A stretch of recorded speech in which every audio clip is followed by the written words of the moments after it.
आदित्यनाथ संबोधित। यहाँ की युवा पीढ़ी की ओर से टाटा ग्रुप के चेयरमैन एन चंद्रशेखरन जी का हृदय से स्वागत करता हूं, अभिनंदन करता हूं।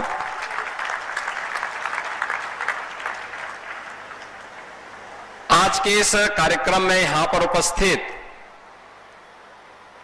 उत्तर प्रदेश सरकार में मंत्रिमंडल के मेरे सहयोगी डॉक्टर संजय निषाद जी, लोकप्रिय सांसद श्री रविकिशन जी, महापौर डॉक्टर मंगलेश श्रीवास्तव जी, हमारे एमएलएज यहां पर श्री फतेह बहादुर सिंह जी, विपिन सिंह जी, राजेश त्रिपाठी जी, प्रदीप शुक्ला जी, श्रवण निषाद जी, विधान परिषद सदस्य डॉक्टर धर्मेंद्र सिंह जी, टीसीएस के सीईओ श्री के कृतिवासन जी, उत्तर प्रदेश सरकार के एडवाइजर श्री अवनीश अवस्थी जी, टीसीएस के head Shri Venuswamy Ramaswamy ji, principal secretary IT and electronics Uttar Pradesh सरकार श्री आलोक कुमार जी, उत्तर प्रदेश के economic adviser Shri doctor KP Raju ji, director Uttar Pradesh state forensic institute Shri GK Goswami ji, global head digital TCS Shri CM मलाडी जी, एमएम यूटी के VC professor JP Saini ji, AKTU के VC professor JP Pandey ji, Maharana Pratap शिक्षा परिषद के उपाध्यक्ष श्री राजेश मोहन सरकार जी, एमपीआईटी के डायरेक्टर डॉक्टर सुधीर अग्रवाल जी, महाराणा प्रताप पॉलिटेक्निक के प्रिंसिपल, महाराणा प्रताप शिक्षा परिषद के हमारे सभी पदाधिकारीगण, आज के इस कार्यक्रम में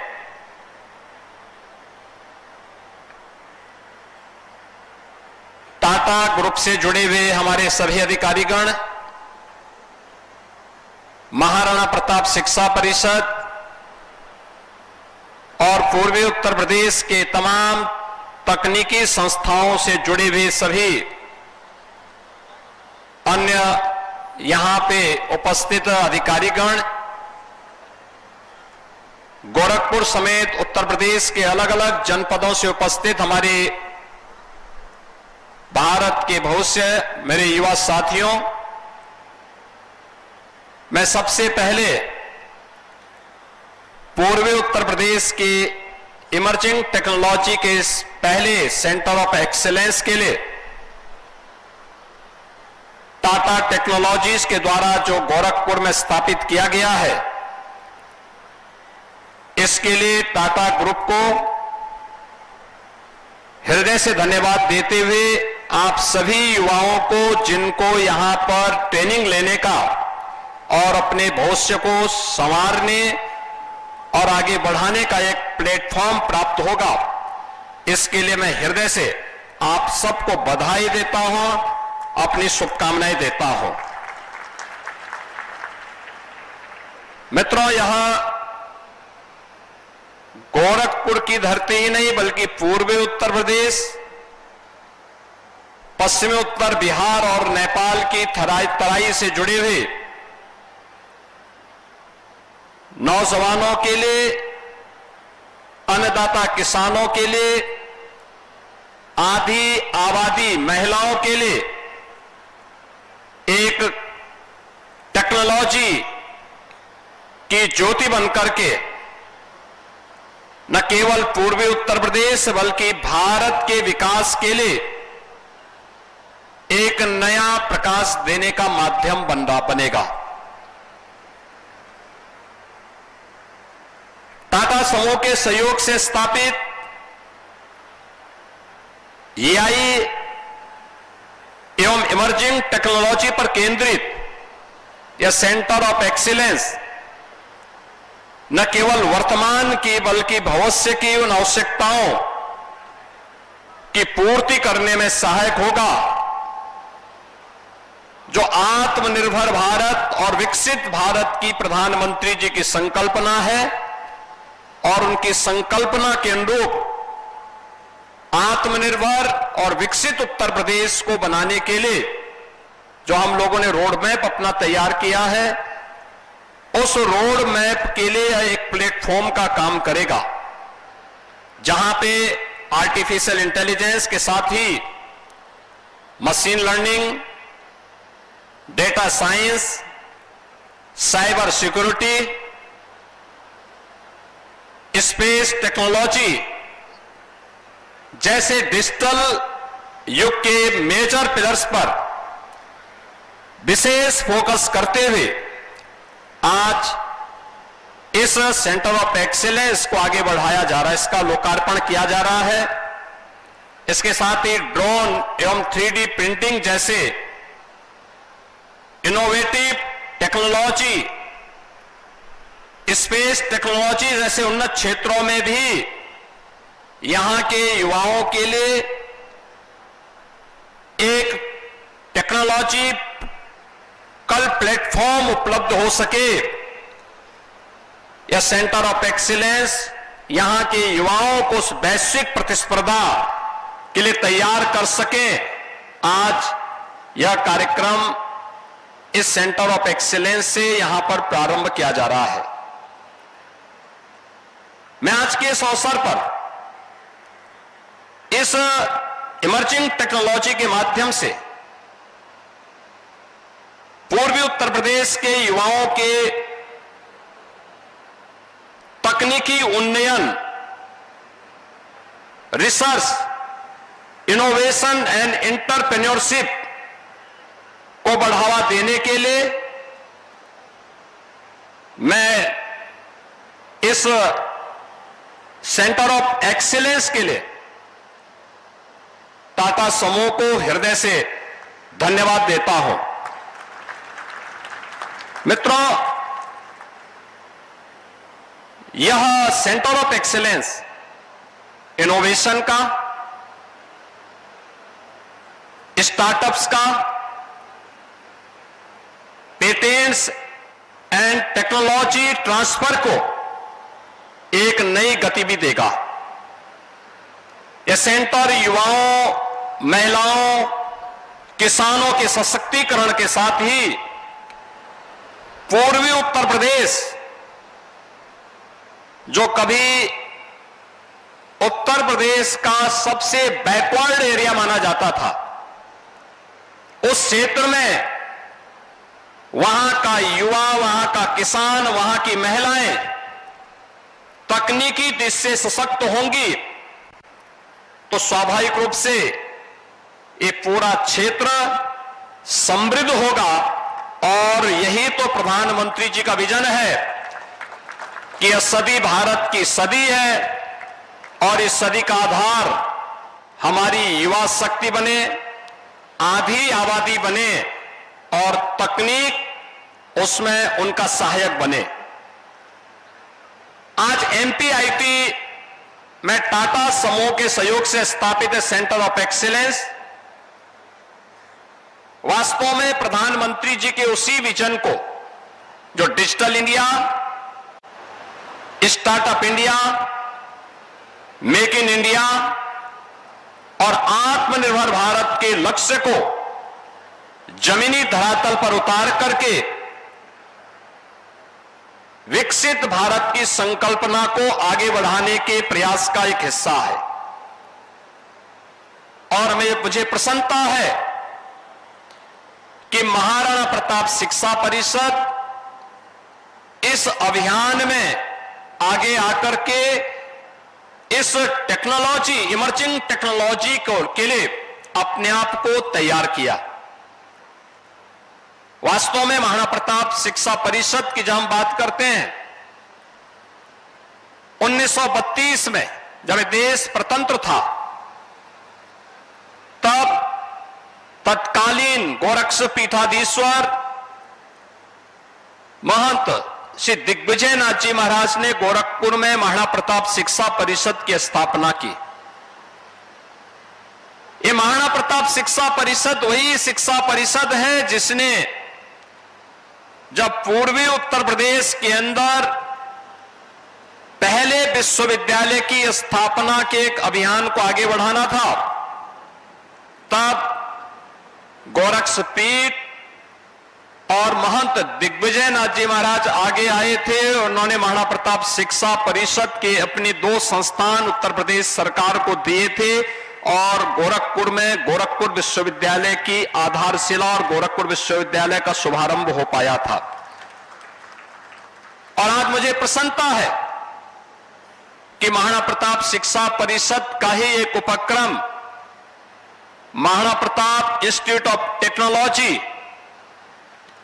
उस दिशा में आगे आया। टाटा ग्रुप के साथ मिलकर के, टाटा ग्रुप के सहयोग से आज यहां पे इतना शानदार सेंटर ऑफ एक्सीलेंस यहां के युवाओं के लिए प्राप्त हुआ है। और मेरा मानना है कि टाटा समूह, मित्रों, आज प्रातःकालीन सत्र में मुझे टाटा समूह के द्वारा संचालित लखनऊ में टाटा मोटर्स के 10 लाखवें वाहन को लॉन्च करने का अवसर प्राप्त हुआ। याद करिए, लखनऊ में टाटा मोटर्स का शुभारंभ 1992 में होता है। 34 वर्ष में उन्होंने 10 लाख वाहन उत्तर प्रदेश और देश की सड़कों पर उतार करके कितनी बड़ी संख्या में लोगों को आत्मनिर्भर बनने के लिए, पब्लिक ट्रांसपोर्ट के लिए, कनेक्टिविटी के लिए, माल भाड़ा ढोने के लिए वाहन, स्वदेशी वाहन यहां पर उपलब्ध कराए और बहुत सारे लोगों को, हजारों और लाखों की संख्या में लोगों को आत्मनिर्भर बनने की दिशा में वह ग्रुप सहायक बना। वास्तव में जमशेद जी टाटा से लेकर के रतन जी टाटा तक सेवा और नवाचार की जो ये परंपरा है, यह केवल सेवा और नवाचार तक सीमित नहीं है। मैंने सुबह भी कहा कि टाटा केवल एक नाम नहीं, यह एक विश्वास है, एक गुणवत्ता है, राष्ट्र निर्माण के प्रति अपनी प्रतिबद्धता का भी एक मानक है। और इसीलिए टाटा को भारत के लोगों ने एक ट्रस्ट के रूप में माना है, यानी एक विश्वास के रूप में माना है। और वह विश्वास आज देश के अंदर हर एक सेक्टर में हम सबको देखने को मिलता है। Maharana Pratap institute of technology, यहां पर पहले से ही computer science and engineering, artificial intelligence, machine learning, cyber security and data science, information technology तथा इलेक्ट्रॉनिक्स इंजीनियरिंग जैसे अत्याधुनिक पाठ्यक्रम संचालित कर रहा है। और मेरा मानना है कि आज के समय में, एक समय था ये पूर्वी उत्तर प्रदेश हर एक क्षेत्र में पिछड़ा माना जाता था, और आज मुझे बताते हुए प्रसन्नता है कि आदरणीय प्रधानमंत्री जी की प्रेरणा से आज ये क्षेत्र उभरता हुआ नॉलेज पावर हाउस के रूप में अपने आप को स्थापित कर रहा है। गोरखपुर में अब 4 पूर्णतः क्रियाशील विश्वविद्यालय कार्यरत हैं। इसके साथ ही अभी कुछ दिन पहले हम लोगों ने भारत सरकार के सहयोग से सॉफ्टवेयर टेक्नोलॉजी पार्क की भी स्थापना गोरखपुर में की है। उत्तर प्रदेश आज भारत के अंदर न केवल इंफ्रास्ट्रक्चर के लिए बल्कि अपने प्रदेश में अब यूपी यानी भारत के अंदर यूपी एक मैन्युफैक्चरिंग स्टेट के रूप में भी अपने आप को एक मैन्युफैक्चरिंग हब के रूप में अपने आप को स्थापित किया है। आज से 9 वर्ष पहले यह कठिन था। सड़कें अच्छी नहीं थी, बिजली का आता पता नहीं था, सुरक्षा संकट में थी, पॉलिसी नहीं थी, न नीति थी, न नियत थी। स्वाभाविक रूप से असुरक्षा के माहौल में नीति न होने के कारण निवेश भी नहीं होता है। निवेश नहीं होगा तो स्वाभाविक रूप से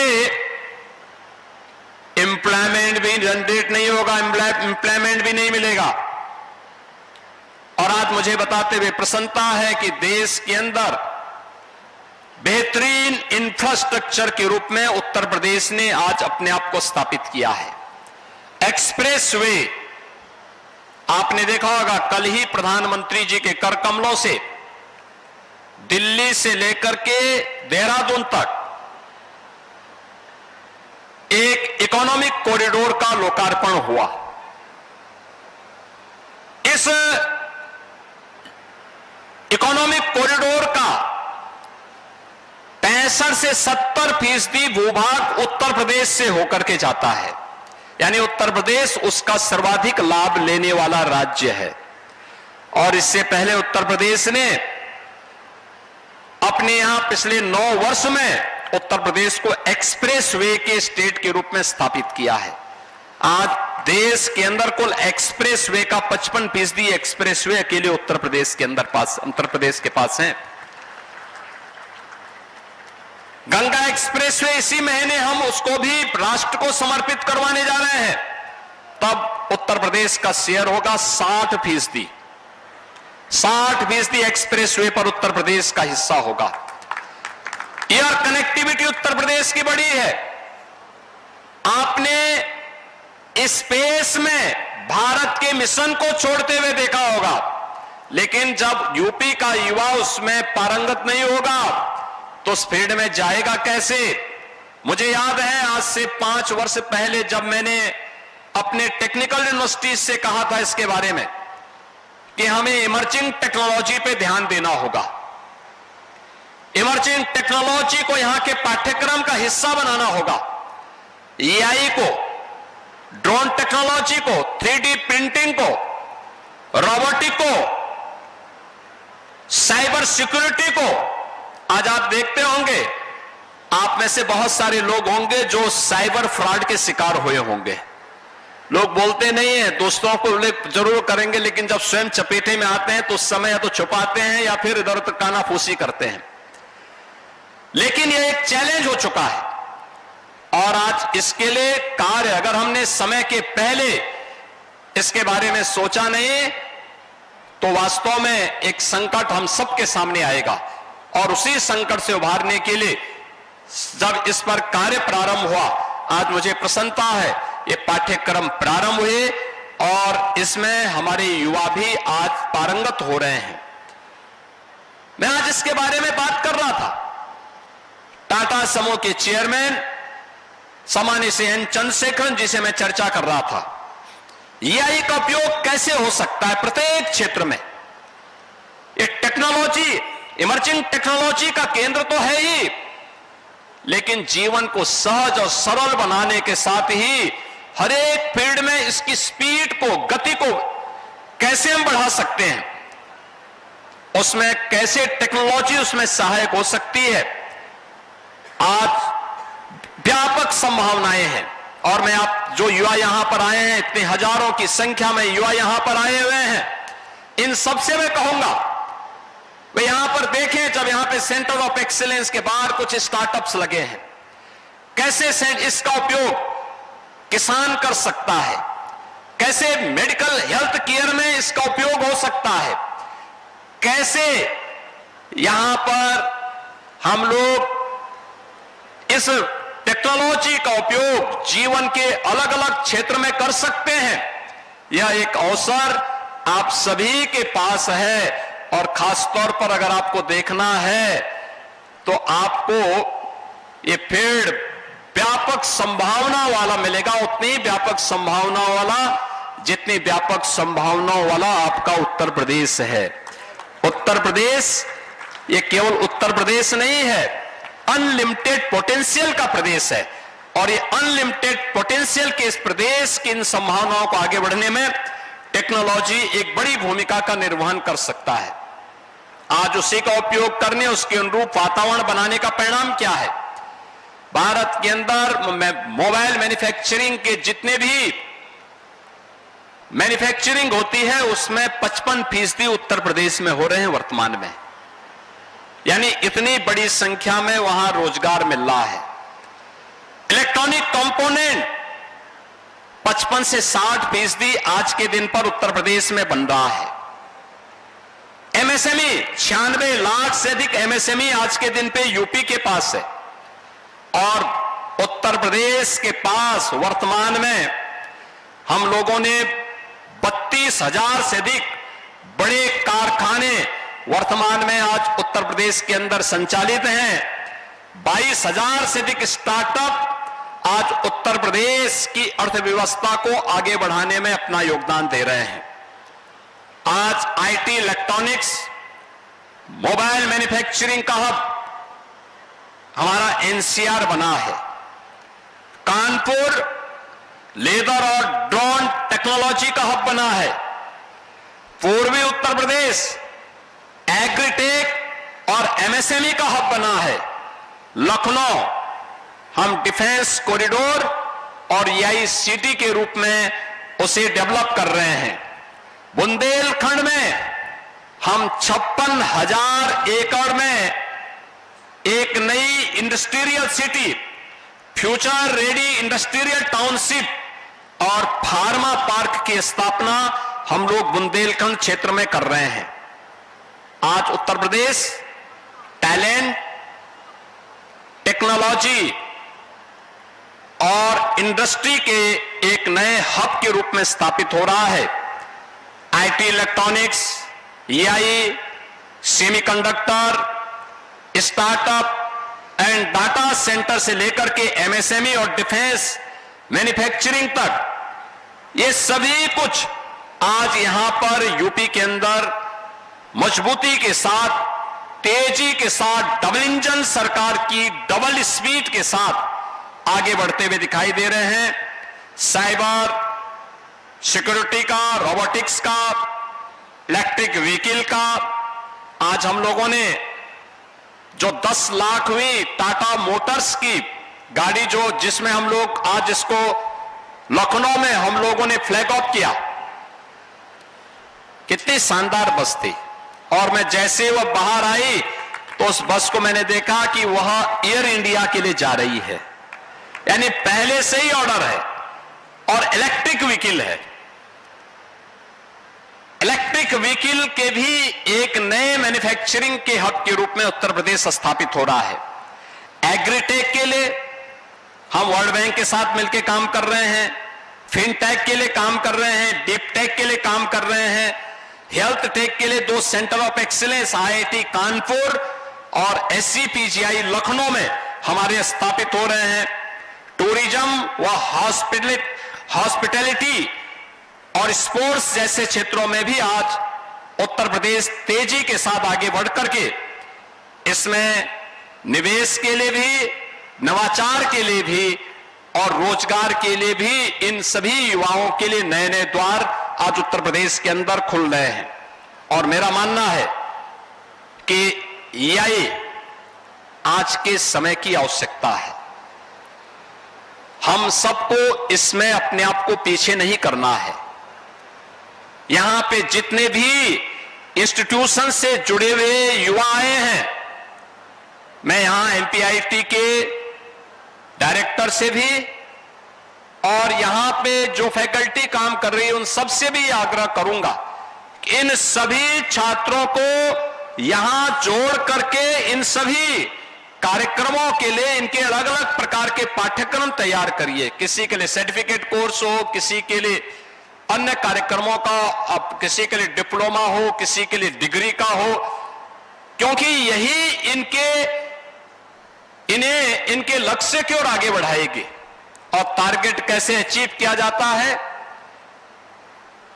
उत्तर प्रदेश में हम लोगों ने आज से 3 वर्ष पहले Uttar Pradesh institute of forensic institute, state institute of forensic sciences की स्थापना की थी। राज्य सरकार के स्तर पर डिग्री कोर्सेज चल रहे थे। भारत के अंदर 3 नए कानून बनने के बाद 7 वर्ष से ऊपर की प्रत्येक संविदा में फॉरेंसिक एविडेंस आवश्यक हो गए। फॉरेंसिक एविडेंस, पहले फॉरेंसिक लैब ही नहीं थी। हम लोग आए 2017 में, हम लोगों ने 12 ऐसी एक ग्रेड की लैब बनाई, 6 हमारी और निर्माणाधीन है। लेकिन जब हर घटना का जिसमें 7 वर्ष से अधिक की सजा होनी है और सजा के लिए आवश्यक है कि आपको फॉरेंसिक एविडेंस उपलब्ध करवाने हैं, तो उसके लिए उतना मैन पावर, उतने आपके पास फॉरेंसिक एविडेंस कलेक्ट करने के लिए टेक्निकल हैंड्स भी होने चाहिए। कैसे होंगे? मैं एक दिन बैठा हुआ था, मेरे सामने प्रदेश सरकार के होम डिपार्टमेंट की ओर से एक प्रस्ताव आया कि साहब हमें 800 से अधिक फॉरेंसिक एक्सपर्ट चाहिए। मेरे पास प्रस्ताव आया तो मैंने होम सेक्रेटरी और डीजीपी को बुलाया। मैंने कहा भी आप पूरे देश के अंदर जाएंगे, 800 आपको फॉरेंसिक एक्सपर्ट मिल पाएंगे, अभी के समय में बहुत कठिन होगा। आपको किस काम के लिए चाहिए मुझे बताओ। उन्होंने कहा 3 नए कानून लागू हो गए हैं। मैंने कहा तैयारी हमारी क्या है? उन्होंने कहा हमारे 12 लैब्स हैं। मैंने कहा 12 लैब से नहीं होगा,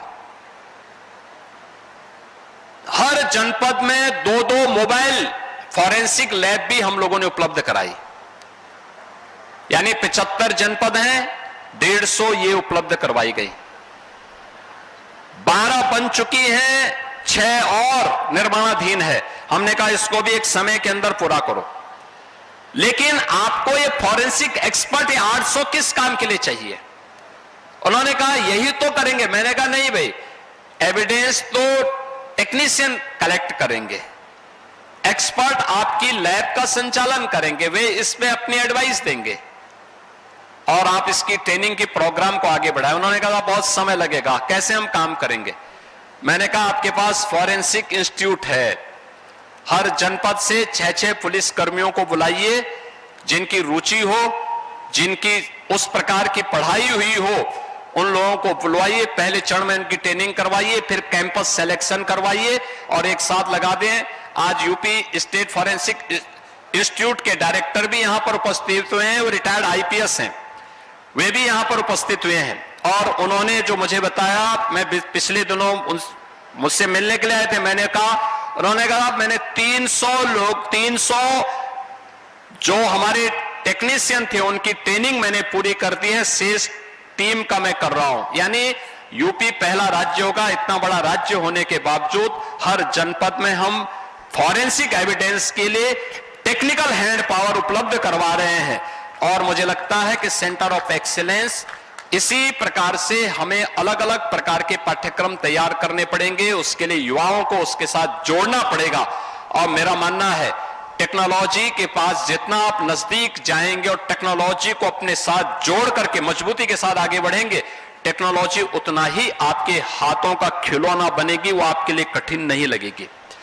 और ये नौजवान उसके साथ जुड़ेंगे तो न केवल वह अपने टेक्नोलॉजी की दिशा से वे अपने आप को पारंगत मानेंगे, बल्कि शिक्षा के क्षेत्र में, स्वास्थ्य के क्षेत्र में, कृषि और नवाचार के क्षेत्र में, उद्योग के क्षेत्र में कैसे उन्हें कार्य करना है, ये हर एक क्षेत्र में उन्हें आगे बढ़ने में मदद मिलेगी और मुझे लगता है कि यह आज के इस अवसर पर एक महत्वपूर्ण उपलब्धि आप सबको यहां पर उपलब्ध होगी।